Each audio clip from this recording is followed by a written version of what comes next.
마가복음 1장 1절에서 5절까지 말씀 합독하겠습니다. 시작. 하나님의 아들 예수 그리스도의 복음의 시작이라. 선지자 이사야의 글에 보라 내가 내 사자를 내 앞에 보내노니 그가 내 길을 준비하리라. 광야에 외치는 자의 소리가 있어 이르되 너희는 주의 길을 준비하라. 그의 오실 길을 곧게 하라. 기록된 것과 같이 세례 요한이 광야에 이르러 제3을 받게 하는 회개의 세례를 전파하니 온 유대 지방과 예루살렘 사람이 다 나아가 자기 죄를 자복하고 요단 강가에 가에서 그에게 세례를 받더라. 아멘. 한번 기도하겠습니다.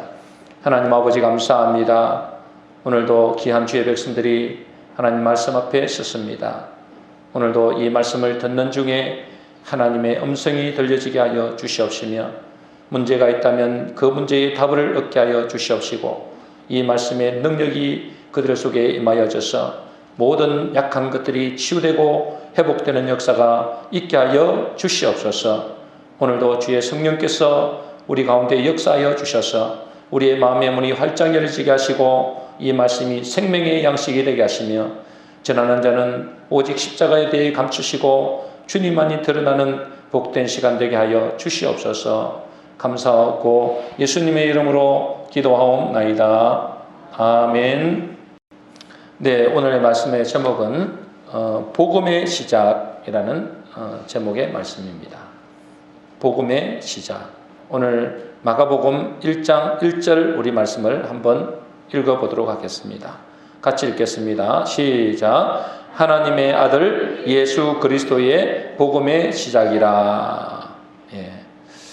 복음의 시작은 예수 그리스도다. 그렇게 말씀하고 있죠.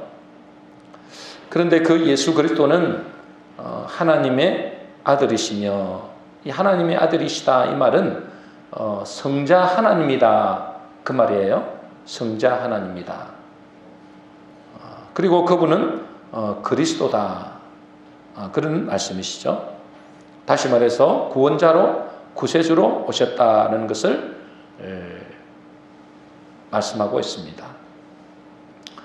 이 예수 그리스도를 하나님의 아들, 다시 말해서 성자 하나님이시고 또 그분이 우리의 구원자 되시는 것을 보고 복음의 시작이다 그렇게 말씀을 하는 것입니다. 여러분들은 이 예수님이 그리스도요 하나님의 아들이심을 믿습니까? 이것을 지식으로 받아들이면 안 됩니다. 이것을 지식으로 받아들이면 안 돼요. 글자 그대로 내게 복음이 되느냐 그 말입니다. 예수님이 하나님의 아들 그리스도라고 말하는 사람들은 많죠. 그러나 이 예수님이 그리스도요 하나님의 아들이시니 자기에게 기쁜 소식이 되는 사람들은 그렇게 많지 않습니다. 불행하게도. 여러분들 주변을 한번 둘러보세요. 우리 교회 말고 주변에 예수 믿는다고 하는 교회 다닌다고 하는 사람들이 이 예수님이 하나님의 아들이시고 또 이 예수님이 그리스도라고 너무나 기뻐하고 또 그 마음에 감격이 있는 사람들이 얼마나 되는가. 그렇게 많지 않다는 거예요. 이것이 복음의 시작인데 이 복음의 시작이 안 된 사람들이 많다는 것입니다. 단순히 예수님이 하나님의 아들이며 그분은 그리스도다 그것을 지식으로만 아는 것이죠. 그것이 무슨 복음의 시작입니까?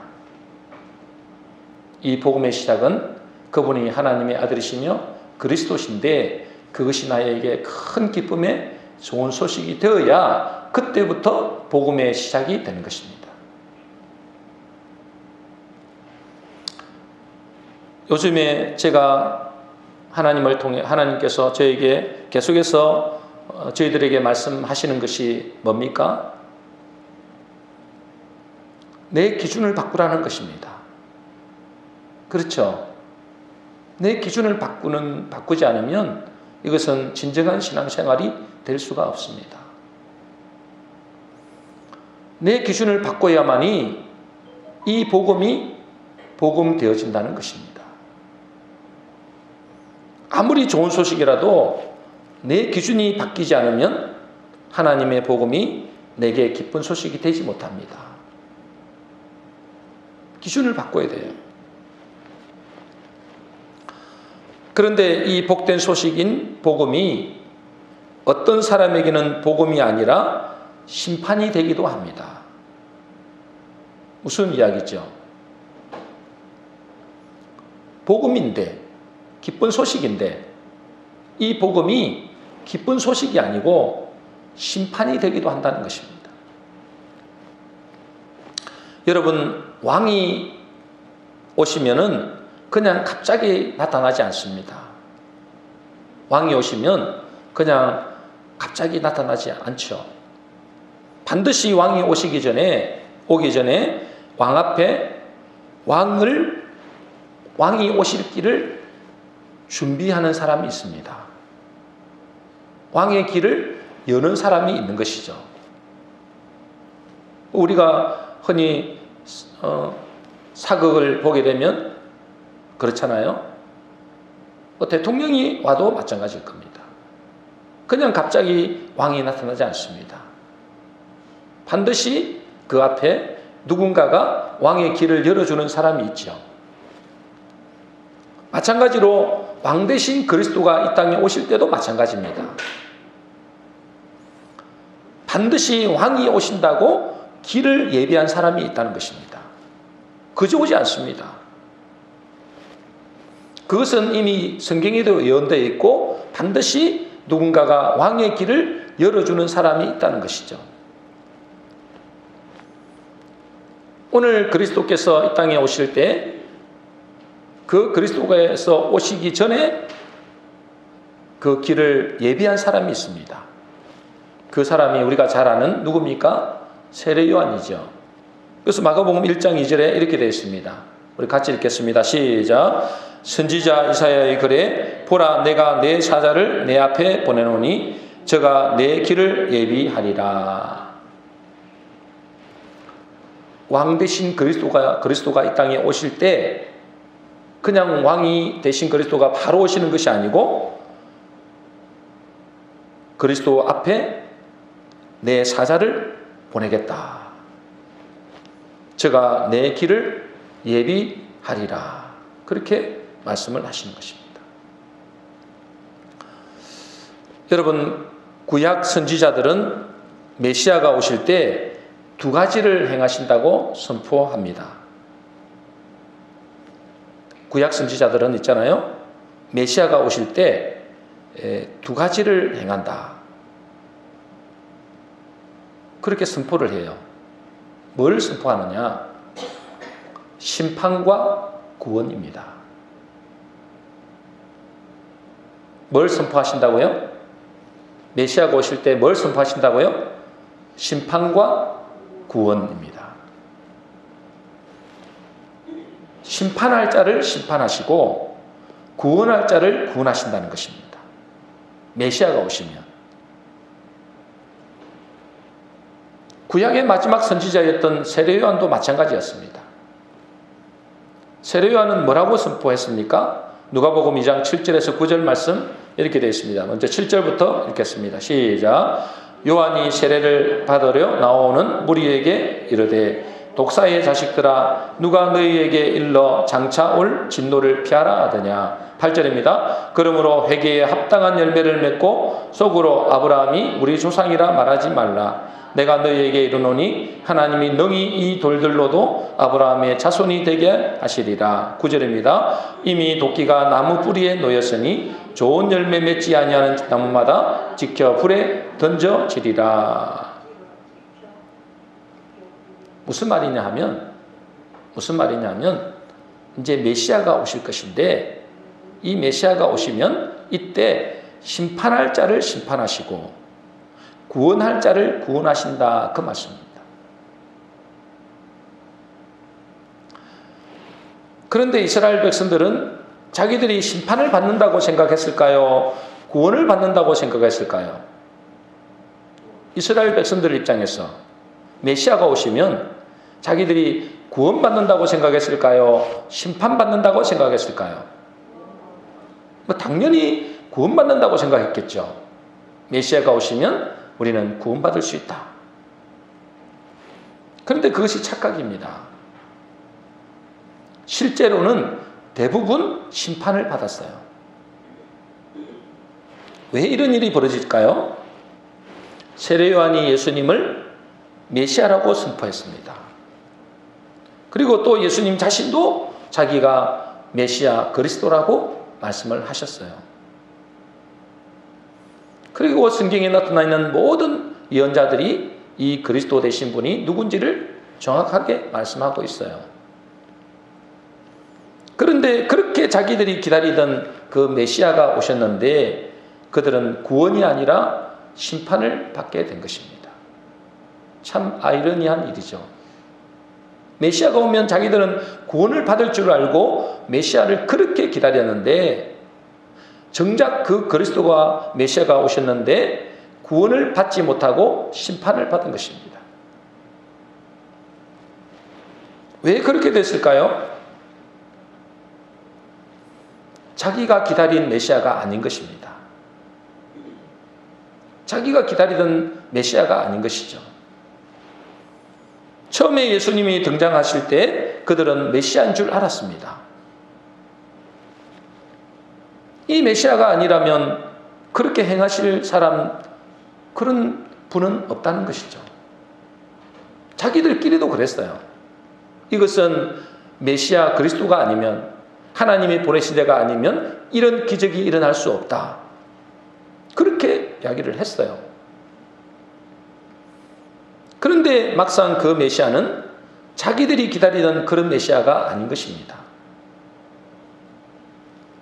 그들은 자기들의 문제를 해결해주고 자기들이 지금 닥쳐있는 그 대적 원수들을 물리치고 해방시켜줄 줄 알았어요. 그렇겠죠. 로마의 압제 시대에 얼마나 눌려 살고 있었습니까?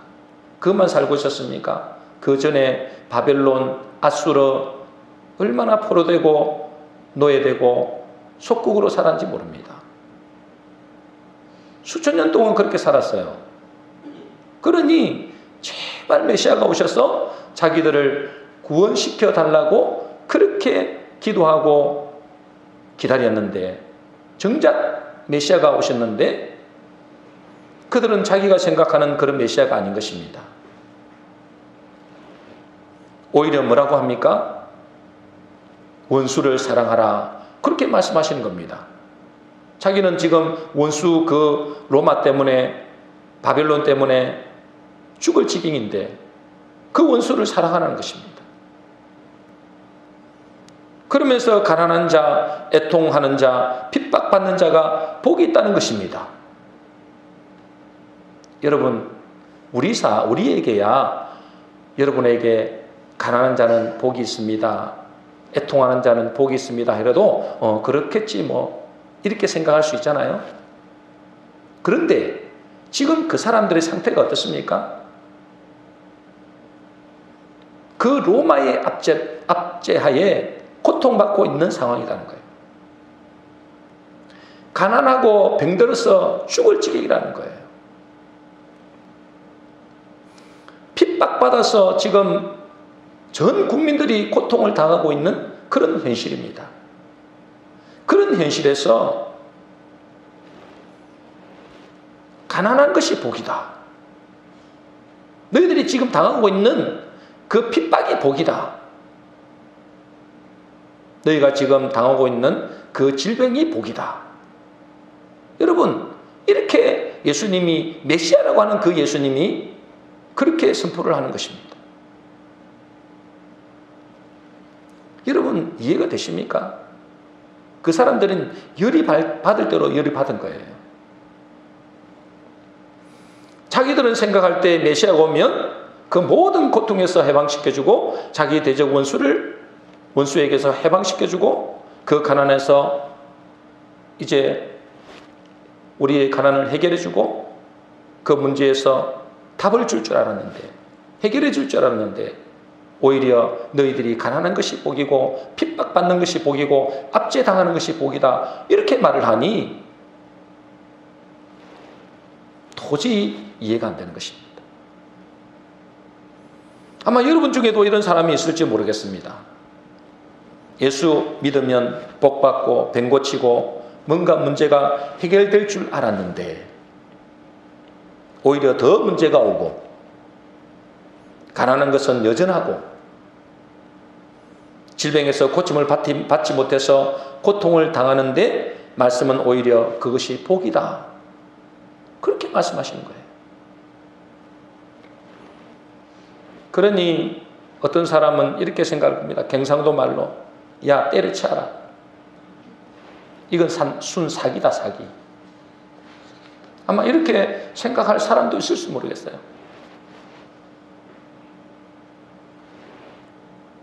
이건 영 자기들이 생각하는 메시아가 아닌 것입니다. 그렇죠? 그래서 그들이 한 일이 뭡니까? 메시아라고 하는 그 예수를 죽는 데 내어줍니다. 한마디로 말해서 자기를 메시아라고 하는 그 예수를 죽여버리는 거예요. 그러니 메시아가 왔는데, 정작 메시아는 왔는데 구원이 임한 것이 아니고 심판이 임한 것입니다. 메시아가 임하면 구원이 이루어져야 정상인데, 그죠? 메시아 그리스도라는 말이 구원자이기 때문에 구원이 이루어져야 정상인데 오히려 반대로 심판이 임한 것입니다. 이런 사람들의 심리 속에는 뭐가 있을까요? 메시아를 원하지만 자기의 소원을 이루어질 메시아를 원하는 것입니다. 메시아는 원하지만, 그래서 자기 문제를 해결해 주기를 원하지만 자기가 주인 되고 메시아는 단지 자기를 돕는 자로만 원하는 것입니다. 근데 그건 착각이죠. 그 메시아는 다른 말로 왕이시라는 말도 있습니다. 왕으로 오셨는데 왕은 거부하고 단순히 구원자로만 받아들이는 거예요. 그는 참 메시아 아닙니다. 그는 참 메시아 아니에요. 그래서 예수님이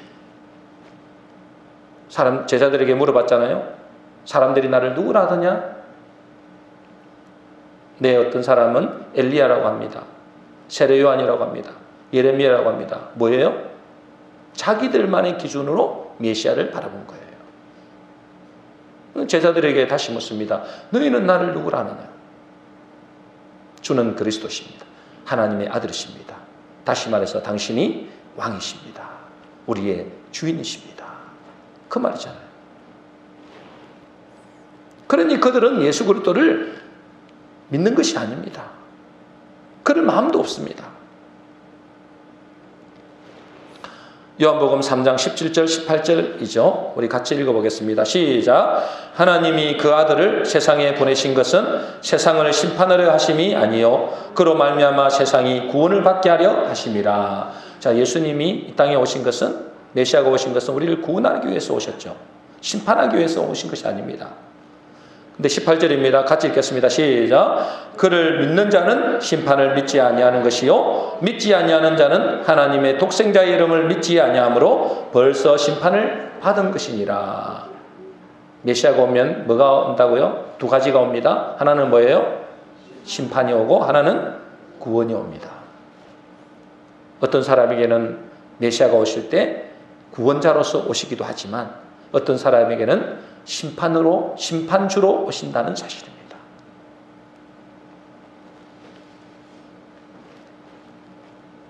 여러분, 우리가 메시아가 오시면 여러분들은 어떻습니까? 메시아가 오시면 구원받는다고 생각합니까? 심판받는다고 생각합니까? 여러분들은 어떻습니까? 당연히 구원받는다고 생각하시겠죠? 그러나 어떤 사람은 그것이 착각일 수 있다는 사실입니다. 한국교회 교인 중에도 심판을 받을 사람들이 많을 것이라고 저는 생각합니다. 저를 비롯해가지고.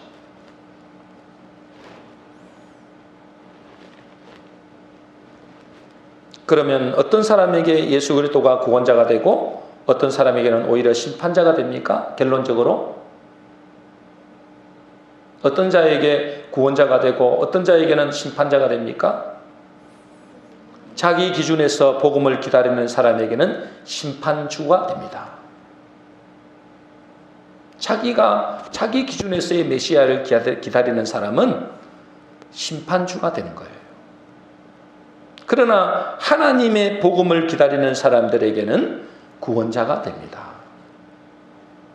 그래서 여러분의 기준을 바꾸지 않으면 여러분들은 메시아가 왔지만 그 메시아가 여러분들을 심판하는 주로 오시게 됩니다. 마가복음 1장 14절입니다. 우리 같이 읽겠습니다. 시작. 요한이 잡힌 뒤에 예수께서 갈릴리에 오셔서 하나님의 복음을 선포하셨다. 예수님이 갈릴리에 처음으로 선포하신 것이 복음을 선포하셨다라고 말하지 않고 뭐라고 말씀하신다고요? 하나님의 복음을 선포하신 거예요. 여러분들이 기다리던 그 복음 말고 하나님의 복음을 선포하신 거예요. 저와 여러분들은 하나님의 복음을 받아들이시기를 주의 이름으로 축복합니다. 내가 구원받을지 심판받을지 어떻게 합니까? 그러면 내가 어떤 메시아, 어떤 그리스도를 원하는지를 보면 압니다.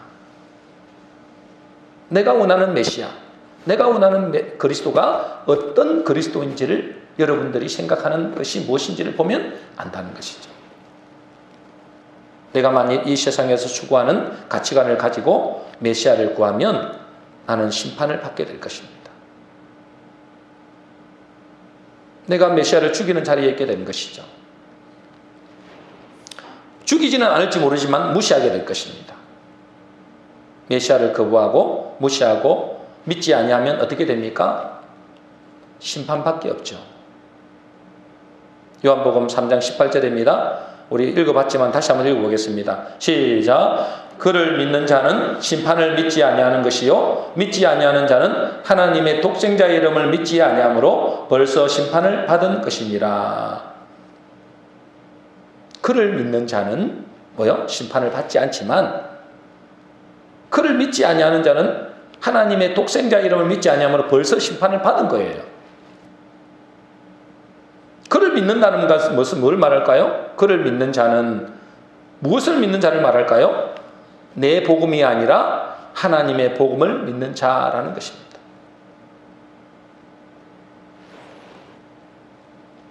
우리는 깊이 생각해 봐야 됩니다. 나는 과연 어떤 메시아를 원하는가?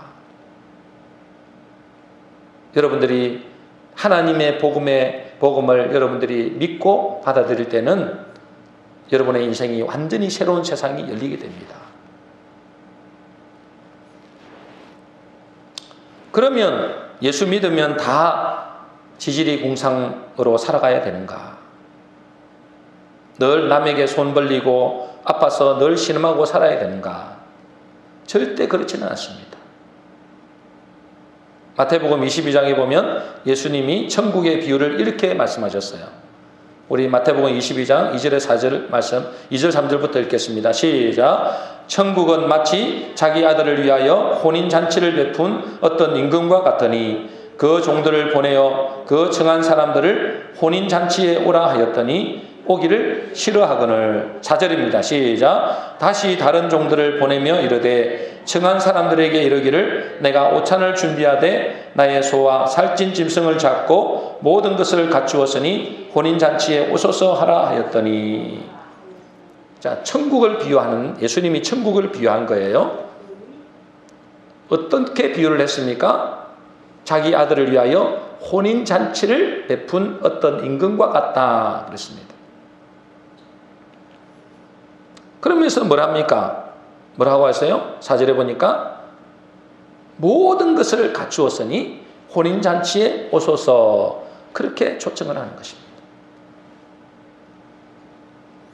주님의 혼인잔치의 모든 준비를 다 마치고 우리를 초대하셨다는 것입니다. 우리가 할 일은 뭡니까? 그 임금님의 초청에 응하는 것뿐입니다. 그럴 때 왕 되신 주님이 우리의 모든 필요도 채워주시겠죠. 당연히.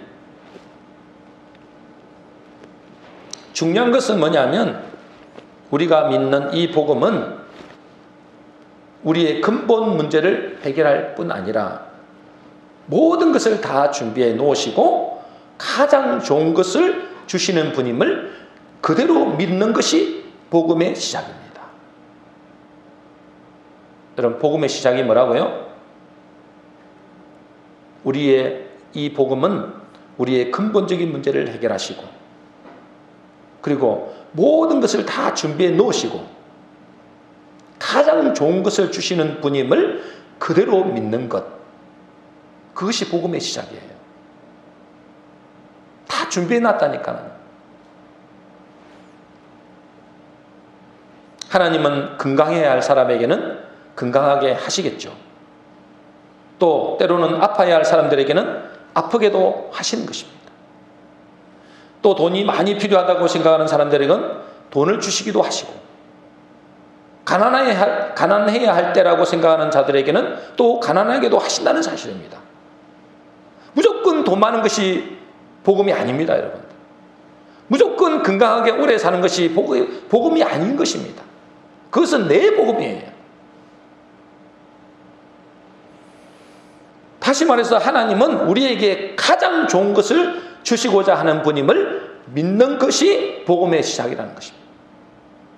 하나님은 가장 좋은 것을 주시기를 원하신다. 단, 내 기준에서의 복음이 아니라는 사실을 알아야 됩니다. 하나님이 보실 때 가장 좋은 것을 주시고자 하는 것이죠. 그것을 믿어야 됩니다. 그것을 믿는 것을 보고 복음의 시작이라고 합니다. 여러분의 기준, 저의 기준은 뭡니까? 우리들의 기준은 자꾸만 돈 많은 것을 복음이라고 생각하고 건강한 것을 복음이라고만 생각합니다. 뭐든지 성공하는 거, 승승장구하는 것이 복음이라고 생각하는 거예요. 그게 아니라는 것입니다. 그렇지 않다 할지라도 하나님은 때로는 우리를 가난하게도 하시고, 때로는 질병 때문에 고통을 받게도 하시고, 여러 가지 문제 때문에 힘들어하게도 하시지만 그 자체도 뭐요? 하나님은 우리에게 좋은 것이라는 것입니다. 우리에게 필요하기 때문에 주신 것이라는 거예요. 그것을 믿는 것을 보고 하나님의 절대 주권을 믿는다. 그리고 그것을 믿는 사람을 보고 복음의 시작이다.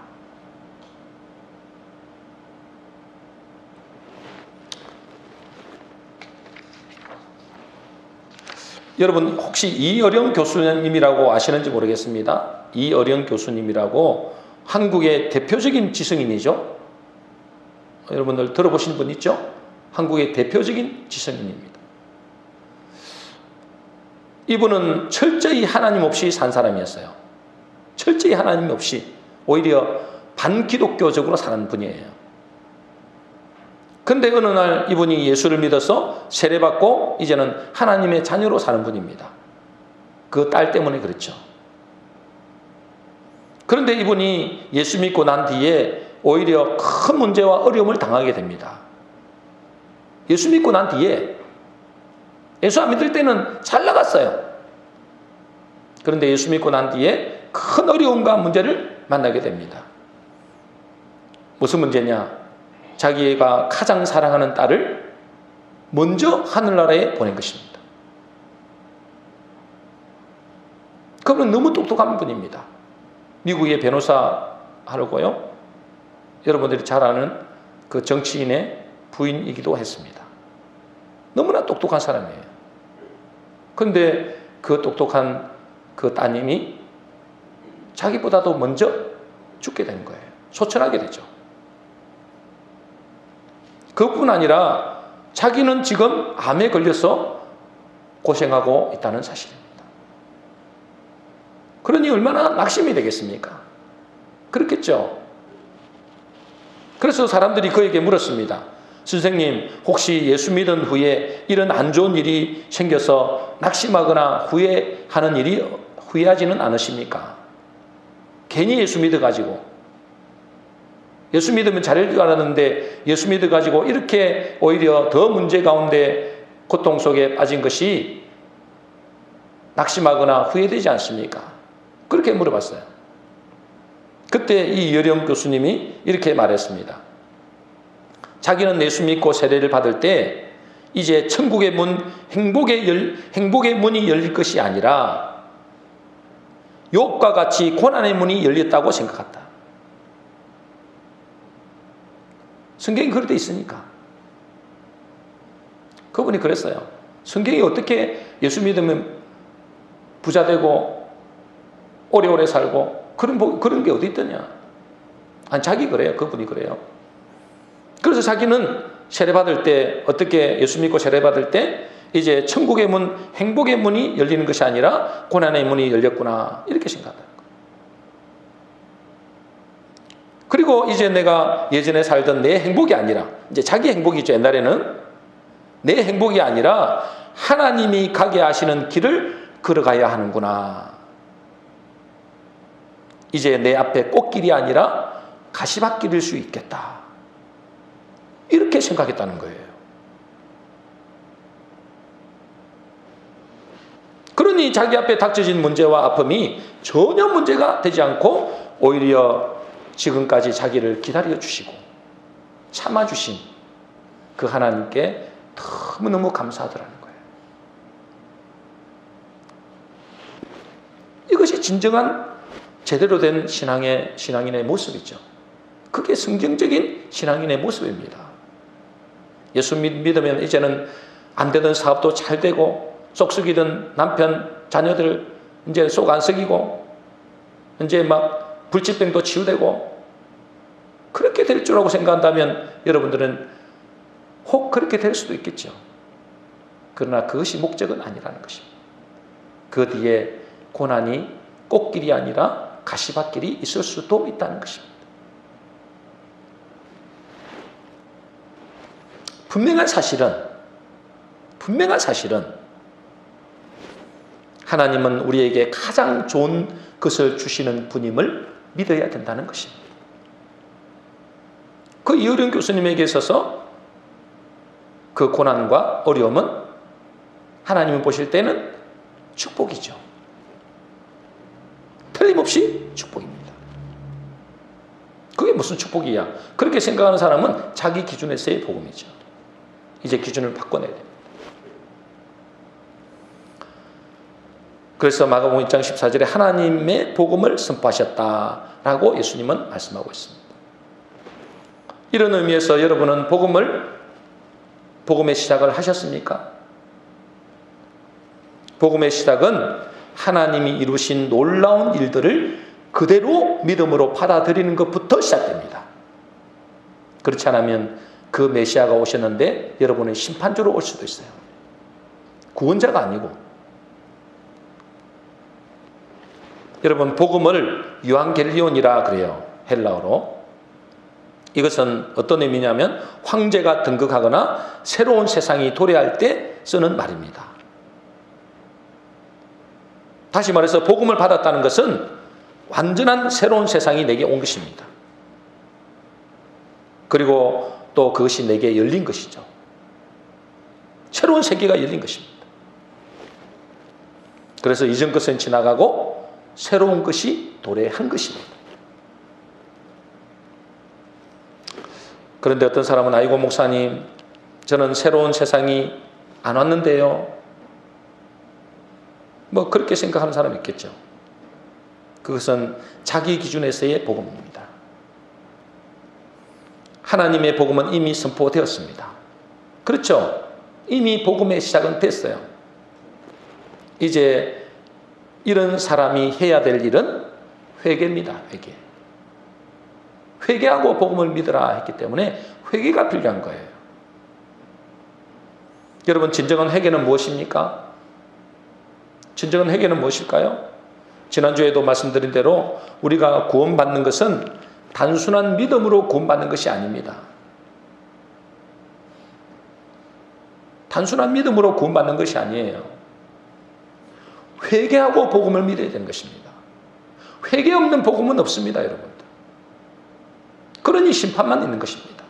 복음이 아니고 심판이 되는 것입니다. 회개하고 믿지 않기 때문에, 회개가 없기 때문에. 여러분, 회개가 없는데 어떻게 복음이 됩니까? 무슨 회개냐? 이게 중요하죠. 무슨 회개냐? 가장 중요한 회개는 지금까지 뭘 믿었습니까? 여러분들이 여러분들이 뭘 믿었는지를 보시면 됩니다. 여러분 스스로 자신을 믿은 게 아닙니까? 내 남편을 믿고 내 자식을 믿고 내가 가진 돈을 믿고 그러지 않았습니까? 말은 하나님 믿노라 하면서도 그런 걸 믿었냐 믿지 않았냐 이거죠. 하나님 말씀을 믿었습니까 여러분들이? 아니 예를 들어서 그렇답니다. 우리 여러분들 보고 하는 소리가 아니라 가장 중요한 회개는 뭐냐? 하나님의 복음을 그대로 믿는 것입니다. 하나님의 복음을 그대로 믿는 것을 진정한 회개라고 해요. 하나님이 이루어 놓으신 복음을 그대로 받아들이는 것입니다. 예전에는 말씀을 안 믿고 내 자신과 내 환경과 내 현실을 믿었다면 이제 하나님의 복음을 믿는 것을 보고 회개라고 합니다. 그러면 이런 사람이 있을지도 모르겠습니다. 아이고 목사님은 저를 몰라요. 제가 얼마나 더러운 놈인지, 얼마나 죄 많은 놈인지, 얼마나 악한 놈인지 목사님은 모릅니다. 그러니 나 같은 것은 안 됩니다. 그렇게 생각하는 사람은 어떤 사람이에요? 복음을 안 믿는 사람이죠. 이 하나님의 말씀을 안 믿는 사람입니다. 그 사람은 회개하지 않는 사람입니다. 진정한 회개는 뭐예요? 내 모습을 보는 것이 아니라 복음의 말씀을 믿는 것입니다. 복음의 말씀을 믿는 거예요. 비록 나는 엄청 죄 많은 사람이지만 주님 앞에 돌아와서 이 복음을 믿을 때 하나님의 자녀가 된다고 하셨으니 나는 복된 사람이고 하나님의 자녀라고 믿는 것입니다. 그것이 회개입니다, 여러분들. 또 비록 지금은 힘들고 어렵지만 하나님은 이 어려움을 통해서 더 좋은 것을 틀림없이 준비해 놓은 것이 확실하다. 왜냐? 그분은 좋으신 분이고 우리에게 축복 주시기를 원하시는 분이기 때문이다. 그것을 믿는 것을 보고 회개했다 하는 것입니다. 말씀을 믿는 거죠. 복음의 말씀을 믿는 것입니다. 여러분의 현실을 보는 것이 아닙니다, 여러분들. 그것은 회개가 안 돼서 그런 거예요. 진정한 회개는 하나님의 복음을 믿는 것입니다. 여러분, 우리 일제시대 때 김익두 목사님이라고 있어요. 여러분 들어보신 분도 있겠죠? 김익두 목사님은 한국 초대교회에서 아주 유명한 목사님입니다.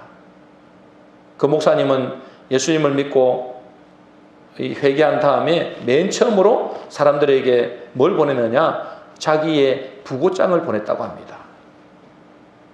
자신의 부고장이 뭔지 알죠? 네. 뭘 보내느냐? 김익두는 죽었다. 이 부고장을 보낸 거예요. 김익두는 죽었다. 사람들은 이 깡패 김익두가 죽었다는 부고장을 받고는 다 기뻐했습니다. 얼마나 악질이었는지, 얼마나 깡패로서 악질 깡패였는지 그 김익두의 부고 소식을 듣고 사람들이 정말 기뻐했어요. 그러면 안 되잖아요. 근데 얼마나 괴롭혔으면 그렇게 하냐는 거죠. 그런데 어느 날 사람들이 이제 많은 시장 한복판에 그 죽었다는 김익두가 나타난 것입니다. 아니, 죽었다는 김익두가 나타났어요. 그러면서 어떻게 나타났냐? 이제 목사가 되어서 그의 손에 시커먼, 옛날에 시커맸잖아요. 시커먼 성경책 하나가 들려 있었다는 것입니다. 이제 예수 믿어 나타났다는 것이죠. 그의 등장에 사람들은 놀라기도 했지만 어떤 사람은 변화된 그를 시험해 보려고 지나가는 이 김익두 목사님에게 물 한 통을 뒤집어 씌웠습니다. 근데 그는 아무렇지도 않다는 듯이 물을 툴툴 이렇게 들고는 물기 얹은 사람을 쳐다보고 이렇게 말했습니다. 너는 옛날 김익두가 죽었다는 그 사실을 기뻐해라. 만일에 살았다면 너는 죽었을 것이다. 그렇게 이야기합니다. 요절을 냈을 것이다. 여러분, 무슨 말입니까? 김익두가 분명히 살아있는데 죽었다 그래요. 그러잖아요. 김익두는 그대로예요. 그런데 죽었다 그래요. 무슨 말입니까? 그분은 이 복음의 말씀을 그대로 받아들인 것입니다. 그것을 보고 회개라 그래요. 나는 안 돼. 나는 내 모습 보니까 절대 하나님의 자녀가 될 수도 없고 또 나는 복받기는 틀렸어. 그것은 회개하지 않는 상태예요. 회개하지 않고 복음을 믿는다? 그 사람은 심판만 있습니다. 회개하고 복음을 믿으셔야 돼요. 다시 말해서 하나님께서 우리에게 주신 이 복음의 말씀을 믿는 것입니다. 로마서 6장 11절 말씀입니다. 우리 같이 읽겠습니다. 시작. 이와 같이 너희도 너희 자신을 죄에 대하여는 죽은 자요 그리스도 예수 안에서 하나님께 대하여는 살아있는 자로 여길지어다. 그렇게 여기라는 것입니다. 여러분 죄에 대하여 옛사람이 죽은 자인 것을 믿으시기를 주의 이름으로 축복합니다. 그리고 하나님에 대하여는 그리스도 예수 안에서 하나님에 대하여는 산 자로 여기셔야 됩니다. 이걸 보고 믿는 것을 보고 회개했다라고 하는 것입니다. 그래서 이제는 여러분 이렇게 고백해야 됩니다. 나는 이제 최고로 복된 그리스도인이다. 내 안에 그리스도가 산다. 이제 나는 그리스도인으로 살 것이다. 이것이 복음의 시작이고 이렇게 고백하고 받아들이면 그때부터 내 속에서 그리스도가 일하기 시작하십니다. 우리 모든 성도님들이 이제부터 복음의 시작을 하시기를 주의 이름으로 축복합니다. 결론입니다. 복음의 시작은 예수 그리스도십니다. 이것을 지식으로 받아들이면 안 됩니다. 글자 그대로 복음이 되는가? 기쁜 소식이 되는가? 복된 소식이 되는가? 이 복된 소식, 기쁜 소식이 될 때 이 사람에게 복음의 시작이 되는 것이죠. 그런데 이 복된 소식은, 이 복음은 어떤 사람에게는 복음이 아니라 심판이 되기도 합니다. 자기 기준에서의 복음을 기다리는 사람에게는 심판으로 오신 것입니다. 그러나 하나님의 복음을 기다리는 사람들에게는 구원자로 오십니다. 주님은 우리에게 모든 것을 다 준비해 놓으셨습니다. 이 잔치에 참여하고 응하기만 하면 됩니다. 다시 말해서 믿음으로 받아들이기만 하면 되는 것이죠. 문제는 이것을 잘 안 믿는 것입니다. 그래서 진정한 회개는 이 하나님의 복음을 있는 그대로 받아들이는 것입니다. 하나님이 이루어 놓으신 복음을 그대로 받아들이는 것입니다. 우리 모든 성도님들이 이제부터 내게 전해진 이 복음을 그대로 받아들여서 새로운 복음의 시작을 하시기를 주의 이름으로 축복합니다. 우리 한번 기도하겠습니다.